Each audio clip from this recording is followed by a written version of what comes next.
દિલ્હીમાં ભાજપ કાર્યાલય ખાતે મહત્વની બેઠક, પીએમ મોદીની અધ્યક્ષતામાં બેઠક, ભાજપ શાસિત રાજ્યોના સીએમ ઉપસ્થિત. તો સીએમ ભૂપેન્દ્ર પટેલ ભાજપ કાર્યાલય પહોંચ્યા છે. યુપીના સીએમ યોગી આદિત્યનાથ પણ હાજર છે. ભાજપના તમામ ડેપ્યુટી સીએમ પણ હાજર રહેશે. આગામી ચૂંટણી અંગે આ મીટિંગમાં ચર્ચા થઈ શકે છે.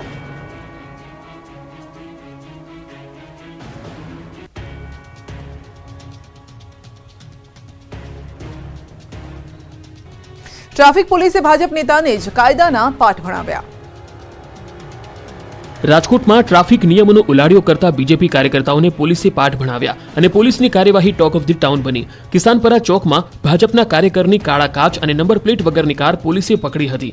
પોલીસે વોર્ડ નંબર 2 ના યુવા મોરચાના ઉપપ્રમુખ હર્ષવર્ધનસિંહ કિહોર અને બીજી કાર વોર્ડ નંબર 12 ના બક્ષીપંચ મોરચાના પ્રમુખ મહેશ દેવદાન ચલાવતા હતા. પોલીસે કાર ડિટેન કરી હતી. કાર ડિટેન કરતા ભાજપના કાર્યકર્તાઓ ભેગા થઈ ગયા. પોલીસની કાર્યવાહીથી ભાજપના કાર્યકર્તાઓ રોષે ભરાયા, પરંતુ ટ્રાફિક એસીપીએ કહ્યું નિયમો બધા માટે સરખા છે. આ તરફ રાજકોટ પશ્ચિમના ધારાસભ્ય ડોક્ટર દર્શિતા શાહે કહ્યું કે કાર ટ્રાફિકના નિયમનું ઉલ્લંઘન કરવા બદલ ડિટેન કરવામાં આવી હતી અને આ અંગે તેમણે ડીસીપી ટ્રાફિક પૂજા યાદવ સાથે ફોન પર વાત કરી. ધારાસભ્યએ કાયદાકીય રીતે સહકાર આપવાની વાત કરી. જો કે ડીસીપી ટ્રાફિક પૂજા યાદવે આરટીઓમાં દંડની રકમ ભરીને કાર છોડાવવાની વાત જણાવી. રહીશોના હલ્લાબોલથી સરકારી અધિકારીના ડ્રાઈવરે બીજાના જીવ જોખમમાં મૂકી દીધા. રોડ રસ્તા ગંદકી પ્રશ્ને લોકોનો એવો તો મિજાજ કે સરકારી અધિકારીની ગાડીને લઈ જતા ડ્રાઈવરને સ્થળ પરથી ભાગવું પડ્યું. આ દ્રશ્યો છે મોરબીના. શહેરના શ્રદ્ધા પાર્ક વિસ્તારમાં રોડ રસ્તાની સમસ્યા સામે સ્થાનિકો રોડ પર ઉતરી આવ્યા અને સોસાયટીના આવવા જવાના રસ્તા પર જ અડીંગો જમાવી દીધો. તે જ સમયે મોરબી ડીડીઓની કારને લઈને નીકળેલા ડ્રાઈવરને ટોળાએ અટકાવ્યો હતો. જો કે ડ્રાઈવર જોખમી રીતે કારને રિવર્સ લઈને ભાગ્યો હતો. ડ્રાઈવરે જોખમી રીતે રિવર્સ લેતા બાળક સહિત અન્ય લોકોના જીવને પણ જોખમમાં મૂકી દીધા હતા. આશ્ચર્યની વાત એ છે કે સરકારી અધિકારીની કારનો ચાલક લોકોને વિડીયો અને ફોટા ન લેવા ધમકી આપતો હતો. જો કે ડ્રાઈવર અન્યના જીવને જોખમમાં મૂકી કેમ ભાગ્યો તે પ્રશ્ન હજુ વણ ઉકેલ્યો છે. વડોદરામાં શિક્ષકોની બેદરકારી સામે આવી. વડોદરાના કરજણની કુમાર શાળામાં શિક્ષકોની લાલિયાવાડી જોવા મળી. શિક્ષકો શાળાએ મોડા પહોંચતા બાળકોએ શિક્ષકોની રાહ જોવી પડી હતી. સવારની પાળીની શાળાનો સમય 7:30નો છે, છતાં શિક્ષકો 8 વાગે શાળાએ પહોંચતા હતા. જોકે શિક્ષકોને તો પોતાની ફરજનું ભાન ન રહ્યું, પરંતુ ભૂલકા બાળકો સમયસર શાળાએ પહોંચ્યા, પરંતુ શું કામનું? બાળકો સમયસર પહોંચ્યા, પરંતુ શિક્ષણ આપતા શિક્ષકો જ મોડા પડ્યા. આ બનાવ બાદ ગામ લોકોએ શાળાએ પહોંચી શિક્ષકો અને આચાર્યનો ઉધડો લીધો હતો. શિક્ષકોની આ લાલિયાવાડીથી વાલીઓ અને ગ્રામજનોમાં ભારે નારાજગી વ્યાપી હતી. દેશભરમાં ગુજરાત બાર કાઉન્સિલ હાઈટેક બન્યું. સમગ્ર દેશમાં પહેલીવાર ગુજરાત બાર કાઉન્સિલે મોટી પહેલ કરીને હાઈટેક બન્યું છે. બાર કાઉન્સિલ ઓફ ગુજરાતે પોતાની વેબસાઇટ અને મોબાઈલ એપનું લોન્ચિંગ કર્યું. રાજ્ય સરકાર દ્વારા 5 કરોડ રૂપિયાની ફાળવણી કરવામાં આવી. અત્યાર સુધીમાં 24 કરોડ રૂપિયાની ફાળવણી કરવામાં આવી છે. ગુજરાત હાઈકોર્ટના ઓડિટોરિયમ ખાતેથી મંત્રી ઋષિકેશ પટેલ અને હાઈકોર્ટના ચીફ જસ્ટિસ સુનીતા અગ્રવાલના હસ્તે આ લોન્ચિંગ કરવામાં આવ્યું. આ એપના માધ્યમથી ઝડપી કેસો અને જજમેન્ટની માહિતી મળી શકશે. આ પ્રસંગે ગુજરાત બાર કાઉન્સિલના સભ્યો સહિત હાઈકોર્ટના ન્યાયાધીશો ઉપસ્થિત રહ્યા. આ સમયે ચીફ જસ્ટિસે કહ્યું કે અદાલતે ન્યાય માંગતા લોકોને ઝડપી ન્યાય મળે તેની સુનિશ્ચિતતા કરવી એ આપણી ફરજ છે. સતત વધતી ટેકનોલોજીના સમયમાં અદાલતી કાર્યવાહીમાં પણ ટેકનોલોજીનું પ્રદાન ખૂબ અગત્યનું બન્યું છે. ગુજરાતના વકીલોને હાઈકોર્ટના મુખ્ય ન્યાયાધીશની સલાહ. તારીખ પે તારીખના કિસ્સાઓમાં મહત્વની ટકોર કરાય છે. અદાલતમાં વારંવાર તારીખો લેવી એ ખૂબ જ મોટી તકલીફ છે. કેસમાં વારંવાર તારીખ લેવાનો ટ્રેન્ડ શરૂ થયો છે. વારંવાર તારીખો લેવાના કારણે ન્યાયમાં પણ વિલંબ થાય છે. ચીફ જસ્ટિસે તારીખોને ટાળવા વકીલોને કર્યું છે સૂચન. બાર કાઉન્સિલના કાર્યક્રમમાં આ ખાસ ટકોર કરવામાં આવી.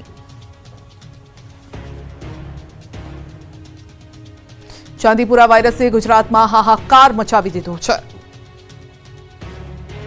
શંકાસ્પદ ચાંદીપુરા વાયરસની સારવાર લેતા બાળકનું વડોદરામાં સારવાર દરમિયાન મોત થયું. રાજપીપળાના 4 વર્ષના બાળકની ગોત્રી હોસ્પિટલમાં સારવાર ચાલી રહી હતી.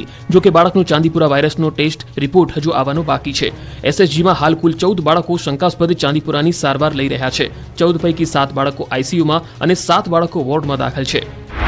આ તરફ પંચમહાલમાં ચાંદીપુરાના કહેર સામે આરોગ્ય વિભાગ એક્શન મોડમાં છે. તો જિલ્લામાંથી આરોગ્ય વિભાગે અત્યાર સુધીમાં 220 સેન્ડ ફ્લાયના સેમ્પલ એકત્રિત કરી લેબોરેટરીમાં પરીક્ષણ માટે મોકલ્યા છે. આરોગ્ય વિભાગ દ્વારા હાલ જિલ્લાના અસરગ્રસ્ત વિસ્તારમાં દવા છંટકાવ, તિરાડો પૂરવાની અને સર્વેલન્સની કામગીરી હાથ ધરી છે. જિલ્લામાં કાલોલ તાલુકામાં 3 અને ગોધરા તાલુકામાં 1 મળી કુલ 4 નવા કેસ નોંધાયા છે. જિલ્લામાં શંકાસ્પદ ચાંદીપુરાના કુલ કેસનો આંકડો 11 થયો છે અને મૃત્યુઆંક 4 પર પહોંચ્યો છે. કાલોલમાં ગરબાડાના શ્રમજીવી પરિવારના 5 વર્ષીય બાળકનું મોત થયું. પંચમહાલના ગંબાના જિંજરી નવી નગરી ગામમાં જિલ્લા આરોગ્ય વિભાગની ટીમ પહોંચી. આરોગ્ય વિભાગે ગામમાં સર્વેલન્સની કામગીરી હાથ ધરી. જિલ્લા આરોગ્ય અધિકારીએ જિંજરીની અસરગ્રસ્ત બાળકીના ઘરની મુલાકાત લીધી. ગામમાં ચાંદીપુરાથી અસરગ્રસ્ત બાળકીના ઘરેથી 20 સેન્ડ ફ્લાય મળી છે. આ તરફ ચાંદીપુરા વાયરસને લઈ બનાસકાંઠા પાલનપુરમાં પૂનાથી આવેલી આરોગ્યની ટીમ તપાસ કરી રહી છે. પાલનપુર જૂના આરટીઓ પાછળ આવેલા વિસ્તારમાં એક શંકાસ્પદ બાળકનું મોત થયું હતું. તે વિસ્તારમાં તપાસ હાથ ધરાઈ છે. આણંદમાં પાલિકાના વાહનમાં ઘરના સામાનની હેરાફેરી થતી હોય તેવો વિડીયો વાયરલ થયો છે. આ વિડીયો સામે આવ્યા બાદ વિદ્યાનગરના ચીફ ઓફિસર વિવાદમાં ફસાયા છે, કેમ કે તેઓની બદલી થતા પાલિકાના ટેમ્પોનો ઉપયોગ થયાનો વિડીયો વાયરલ થઈ રહ્યો છે. પાલિકાના વાહનમાં ઘરના સામાનની હેરાફેરી થતી હોય તેવા દ્રશ્યો સામે આવ્યા. વૈશાલીબેન નીનામાની દેવગઢ બારિયા બદલી થઈ હતી અને ત્યારબાદ તેઓ સામાનની હેરફેર કરાવતા હતા.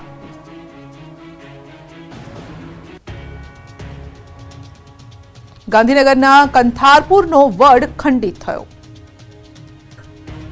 જાળવણીના અભાવે ખંડિત થઈ ગયો ગાંધીનગર જિલ્લાનો જાણીતો કંથારપુરનો વડ. તંત્રની બેદરકારીનો ભોગ બન્યો છે કંથારપુરનો વડ. તાજેતરમાં જ વડનો અંદાજિત 20% ભાગ તૂટી ગયો હતો. નરેન્દ્ર મોદી જ્યારે ગુજરાતના સીએમ હતા ત્યારે તેમણે 3 વખત આ સ્થળની મુલાકાત લીધી હતી અને તેમણે સીએમ તરીકે જાતે કંથારપુરના વડની કાળજી લીધી હતી. પ્રવાસન વિભાગમાં સમાવેશ કરીને 10 કરોડની રકમ વિકાસ માટે ફાળવી હતી. પ્રવાસન વિભાગમાં સામેલ થયા બાદ દર રવિવારે અંદાજે 5000થી વધુ લોકો આ સ્થળની મુલાકાત લેતા થયા છે. નરેન્દ્ર મોદીએ સીએમ તરીકે વિદેશી નિષ્ણાતોની મદદ લઈને આ વડનું રક્ષણ કરવાની વ્યવસ્થા ગોઠવી હતી. જો કે હવે આ વડ ગાંધીનગર પ્રશાસન અને વન વિભાગ તરફથી મુલાકાત પણ લેવાતી નથી. હાલમાં વડ આસપાસ ગંદકી અને દબાણ થતા સ્થાનિકો અને પ્રવાસીઓમાં પણ રોષની લાગણી છે. સુઝુકી મોટર અને બનાસ ડેરી વચ્ચે થયા એમઓયુ. જાણીતી ઓટોમોબાઈલ કંપની સુઝુકી મોટર કોર્પોરેશને વિશ્વભરમાં અભ્યાસ કર્યા બાદ આખરે પોતાના ભાવિ બાયો સીએનજી પ્રોજેક્ટ માટે બનાસકાંઠા પર પસંદગી ઉતારી છે. બનાસ ડેરી સંકુલમાં સુઝુકી કંપનીના ચેરમેન, એનડીડીબીના એક્ઝિક્યુટિવ ડાયરેક્ટર તેમજ બનાસ ડેરીના ચેરમેન શંકરભાઈ ચૌધરીની ઉપસ્થિતિમાં 250 કરોડના ખર્ચે જિલ્લામાં 5 બાયો સીએનજી પ્લાન્ટ સ્થાપવા માટે એમઓયુ થયા. જિલ્લાના દિયોદરમાં બનાસ ડેરી ખાતે ગોબર સે ગોવર્ધન કાર્યક્રમ યોજાયો. આ પ્રસંગે બનાસ ડેરી દ્વારા બનાસ ભૂમિ અમૃત જૈવિક ખાતરનો બ્રાન્ડ લોગો લોન્ચ કરાયો. ઉપરાંત બનાસ બાયોગેસ પ્લાન્ટની liquid product power pulse launch કરવામાં આવી. આ પ્રસંગે બનાસ ડેરીના ચેરમેન શંકરભાઈ ચૌધરી અને સુઝુકીના ચેરમેન તોશીહિરો સુઝુકી સહિત જિલ્લાના પશુપાલકો ઉપસ્થિત રહ્યા હતા. ખેડૂતો હવે પશુનું છાણ વેચી આવક ઊભી કરશે. 2025ની શરૂઆતમાં નવા 4 બાયોગેસ પ્લાન્ટ શરૂ કરાશે, જેમાં બાયો સીએનજી અને જૈવિક ખાતર તૈયાર થશે. આ પ્લાન્ટ હયાત દામા પ્લાન્ટ ઉપરાંત ધાનેરા, વડગામ, દિયોદર, ડીસા અને થરાદ ખાતે સ્થપાશે. ઉપલેટા પંથકમાં તારાજીના દ્રશ્યો સામે આવી રહ્યા છે. વરસાદના વિરામ બાદ પણ ખેતરોમાં જળબંબાકારની સ્થિતિ છે. 2 દિવસ બાદ પણ ખેતરોમાં નથી ઓસર્યા પાણી. મજેઠી ગામના ખેતરો બેટમાં ફેરવાયા. મગફળી, કપાસ, સોયાબીનનો પાક પાણીમાં છે. મહત્વનું છે કે ઉપલેટા ગ્રામ્ય વિસ્તારમાં વરસાદે વિરામ લીધો છે. લાઠ, ભીમોરા, મજેઠી સહિતના વિસ્તારો 2 દિવસથી વરસાદના વિરામ બાદ પણ આ સ્થિતિ છે. 2 દિવસ બાદ પણ ખેતરોમાં પાણી ઓસર્યા નથી. મજેઠી ગામમાં હજુ પણ ખેતરો તરબોળ છે. ખેડૂતોના મગફળી, કપાસ, સોયાબીન સહિતનો પાક પાણીમાં ગરકાવ છે. ખેડૂતોના પાક મોટા પ્રમાણમાં નુકસાની પણ છે અને ગ્રામ્ય પંથકમાં વરસાદને લઈ ખેડૂતો મોટી નુકસાની તરફ છે. અમદાવાદ ઉદયપુર નેશનલ હાઈવે પર મસમોટા ખાડા જોવા મળી રહ્યા છે. આ નેશનલ હાઈવેને 6 લાઇનમાં રૂપાંતરિત કરવાની કામગીરી 6 વર્ષથી ગોકળ ગતિએ ચાલી રહી છે, જેને લઈ વાહન ચાલકો પરેશાન છે. બીજી તરફ ચિલોડાથી હિંમતનગર સુધી 3 જેટલા ઓવરબ્રિજનું કામ ખોરંભે પડ્યું છે. જો કે બનીને તૈયાર થયેલા 5 જેટલા ઓવરબ્રિજ પર ડામર ઉખડી ગયા છે અને જેના કારણે વાહન ચાલકોને અકસ્માતનો ભય સતાવે છે. સહકારી જીન 4 રસ્તા પરના ઓવરબ્રિજની ધીમી કામગીરીથી સ્થાનિકો પરેશાન છે. હાઈવે ઓથોરિટીની કામગીરી સામે લોકોમાં રોષ છે.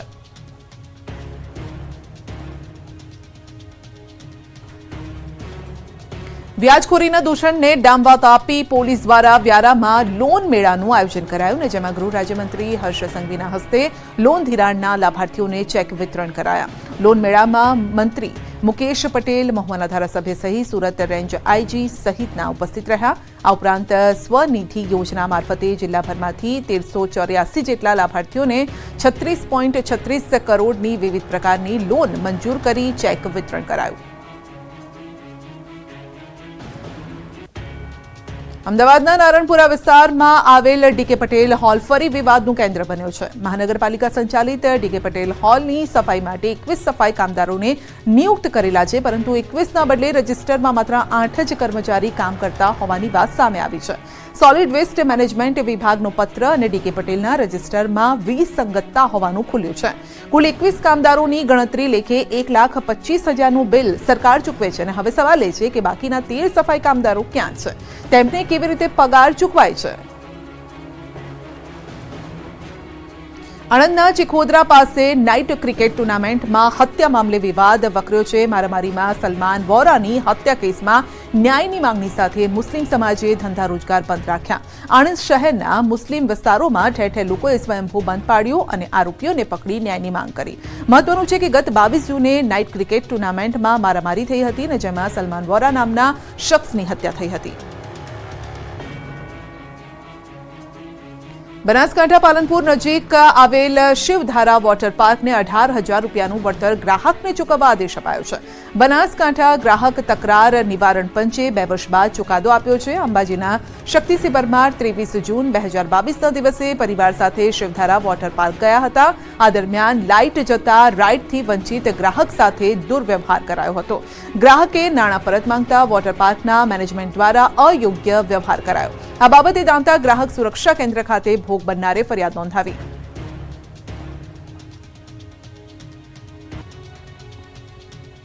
રાજ્યમાં ફરી એકવાર આઈટી, કમ્પ્યુટર અને કેમિકલ એન્જિનિયરિંગ ફિલ્ડમાં એડમિશનની બોલબાલા જોવા મળી છે. હાલમાં ડિપ્લોમા એન્જિનિયરિંગ માટેની પ્રવેશ પ્રક્રિયા ચાલી રહી છે, ત્યારે ડિપ્લોમા એન્જિનિયરિંગ, કમ્પ્યુટર, આઈટી અને કેમિકલ એન્જિનિયરિંગની બેઠકો 100% ભરાઈ ગઈ છે. ડિપ્લોમા એન્જિનિયરની અંદાજે 65,000થી વધુ બેઠકો માટે પ્રવેશ પ્રક્રિયા શરૂ થઈ અને જેમાં પ્રથમ રાઉન્ડમાં જ કમ્પ્યુટર, આઈટી અને કેમિકલ એન્જિનિયરિંગ બ્રાન્ચ વિદ્યાર્થીઓની પહેલી પસંદગી બની છે. અને આ અંગે એડમિશન કમિટીના સભ્ય સચિવ ભાસ્કરે જણાવ્યું છે કે છેલ્લા 3-4 વર્ષથી આઈટી અને ડિપ્લોમાનો ટ્રેન્ડ ચાલી રહ્યો છે, ત્યારે આ વર્ષે પણ 100% સીટ ભરાઈ ગઈ છે. સાથે સાથે ઇલેક્ટ્રિકલ અને મિકેનિકલ એન્જિનિયરિંગ બ્રાન્ચમાં પણ સારી એવી ડિમાન્ડ છે, જેમાં ઇલેક્ટ્રિકલ એન્જિનિયરિંગની 95% અને મિકેનિકલની 92% સીટો ભરાઈ છે.